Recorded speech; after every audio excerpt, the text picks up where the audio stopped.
கூப்பிட்டு பழகுங்கள். அவங்க மனசு புண்படுற மாதிரி வேற ஒரு பேரை சொல்லி கூப்பிடாதீங்க.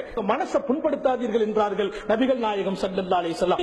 எந்த பெண்மணி கணவனை சந்தோஷப்படுத்துகிறாளோ, கணவன் கூப்பிட்ட குரலுக்கு பதில் சொல்கிறாளோ, கணவன் கூப்பிட்டால் பதில் சொல்கிறார், கணவன் ஏறிட்டு பார்த்தால் மகிழ்ச்சி இருக்கிறார். கணவனை பார்த்தவன ஒரு சந்தோஷம், கணவன் பேசினா உடனே கட்டுப்படுறது. அப்படி நடக்கக்கூடிய பெண்மணியை பத்தி ரசூல் சொன்னாங்க, அந்த பெண்ணுக்கு சொர்க்கத்தின் 8 வாசலும் திறந்திருக்கிறது. அல்லாஹ் அக்பர். என் அன்பு தாய்மார்களே, சொர்க்கத்தின் 8 வாசலும் திறந்திருக்கிறது. எல்லா வாசலிலும் அவள் அழைக்கப்படுவாள். ரசூல் ஸல்லல்லாஹு அலைஹி வஸல்லம் அற்புதமாக சொல்வாங்க. ஒரு பெண்மணி என்ன பண்ணிட்டாங்கன்னு சொன்னா, கணவன் கோவிச்சிட்டு ஓடி வந்துட்டாங்க. நபியின் தர்பார்ல வந்து நிக்கிறாங்க. பூமா நபிகள் ஸல்லல்லாஹு அலைஹி வஸல்லம் அந்த பெண்ணை பாக்குறாங்க. என்னமான்னு கேட்டாங்க. யா ரசூலல்லாஹ், என் கணவனுக்கு எனக்கு கொஞ்சம் பேச்சுவார்த்தை கொஞ்சம் முத்தி போயிட்டு, கணவனுக்கு எனக்கு ஒரு சின்ன பேச்சுவார்த்தை கொஞ்சம் முத்திட்டு, எனக்கு அவர் மேல வெறுப்பு வந்து கோவிச்சுட்டு நான் ஓடி வந்துட்டேன்னா, என் கணவன் மீது நான் கோவம் வச்சுட்டு வந்துட்டேன்னா.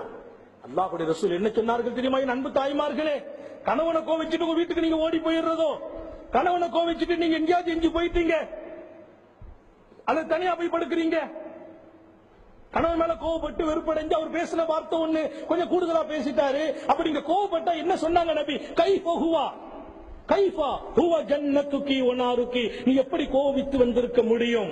அது எப்படி சாத்தியமாகும்? உன் கணவர் தான் உன் சொர்க்கம், உன் கணவர் தான் உன் நரகம். நாங்க சொல்லலாம், உனக்கு சொர்க்கமும் உன் கணவர் தான், உனக்கு நரகமும் உன் கணவர் தான். கணவனுடைய அதிருப்தி கிடைச்சிச்சுன்னா நரகம் தான் கிடைக்கும்.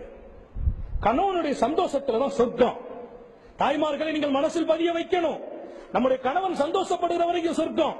கணவனுடைய அதிருப்தி ஆயிட்டா வாழ்க்கையில வணக்கம் இருந்தா கூட அல்லாஹ் அதை ஏற்க மாட்டான், நரகத்துக்கு போக வேண்டிய கட்டாயம் உண்டாயிடும். பெருமானார் ஸல்லல்லாஹு அலைஹி வஸல்லம் இப்படி அழகா சொன்னாங்க, எந்த பெண் கணவனுக்கு சங்கடம் கொடுக்கிறாளோ அப்படிப்பட்ட பெண் லா தஜிது ஹலாவத்தல் ஈமான், ஈமானுடைய சுவையை கூட அவளால் சுவைக்க முடியாது. கணவனை சங்கடம் கொடுக்கிற மனைவி, கணவனை கோவிக்கிற மனைவி, ஈமானுடைய சுவை கூட அவளுக்கு கிடைக்காதுங்கிறாங்க ஸல்லல்லாஹு அலைஹி வஸல்லம். அப்புறம் தான் ஈமானை பார்க்கிறது. எந்த ஒரு பெண்மணி பாத்தத், அவள் ராத்திரி படுக்கிறா, ரசூல் சொல்றாங்க அவருடைய கணவன் அந்த பெண் மேல கோபப்பட்டிருக்கிறார், கணவனுக்கு அந்த பெண்ணு மேல கோபம் ஏற்பட்டிருக்குது, கணவனை அதிருப்தி படுத்தி அன்றைக்கு ராத்திரி அவ படுத்து இருக்கா. கணவனை சந்தோஷப்படுத்தணுமே, கணவனுக்கு அவளுக்கு ஒரு சின்ன பேச்சு முத்துச்சு வைங்க, உடனே சமாதானம் ஆயிரும். எல்லாருக்கும் சொல்றேன், மனைவிக்கு நமக்குள்ள விவகாரம் எப்படி இருந்தா, கொஞ்ச நேரம் பேசணும், சில பேச்சு கூடிரும், சில பேச்சு கொஞ்சம் விவகாரம் ஆயிடும், உடனே சமாதானம் ஆயிடணும். தப்பு நம்ம இறங்கிடணும், ஒண்ணு அவங்க இறங்கிடணும் அல்லது நம்ம இறங்கிடணும். 2 பேரும் முருங்கை மரத்தில் ஏறணும், விவகாரம் ஆக்கிடும், இறங்கிடணும். ஏன் அடுத்த கண சமாதானம் ஆகணும். நாங்க ஸல்லல்லாஹு அலைஹி வஸல்லம் ஒரு பெண்மணி கணவனை சமாதானப்படுத்தாம கணவன் மேல கோவிச்சிட்டு, கணவன் அவ மேல கோவிச்சிட்டு அவர் ராத்திரி படுத்து கிடந்தால் லஅனத்துல் மலாயிகா ஹத்தா தஸ்பிஹா, அவளுடைய காலை சுபுகில் அவள் எழுந்திருக்கிற வரையிலும், அதிகாலை பொழுது விடியும் வரையிலும், அன்று இரவு பூராவும் ஒரு மலக் அந்த பெண்ணின் மீது சாபம் இடுகிறார். அப்ப என்ன செய்யணும்? உடனே சமாதானம்.